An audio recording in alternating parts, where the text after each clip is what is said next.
Well, I don't think a day goes by in my office where some of our patients are not asking about the various costs and the affordability.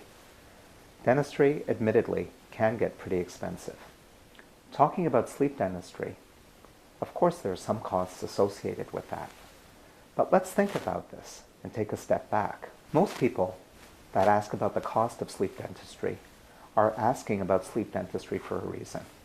The reason they might be asking about sleep dentistry is because of a horrible experience that they've had in the past. And because of that experience, often it's a childhood experience, they've avoided coming to see the dentist for many, many years. And so the problem really begins there. It's not about just the sleep. It's about all the problems that maybe have accumulated along the way. Sometimes people have let years and years go by.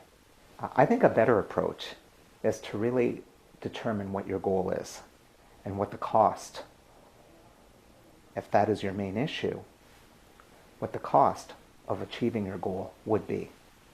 Yes, of course, there's an additional cost to have sleep dentistry. For most people, the cost of sleep dentistry is very affordable, and it certainly, in the majority of cases, seems to be less expensive than they were expecting. The approach I'd like to use is really trying to analyze why you're having, or why you're needing, or why you're asking about sleep dentistry.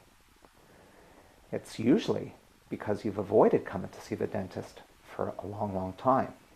And as a result, there are some problems that have been building up.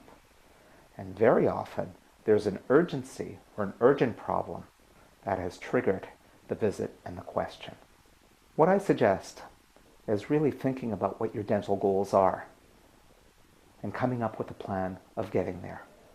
And if sleep dentistry is part of that, we certainly will find a way of making it work.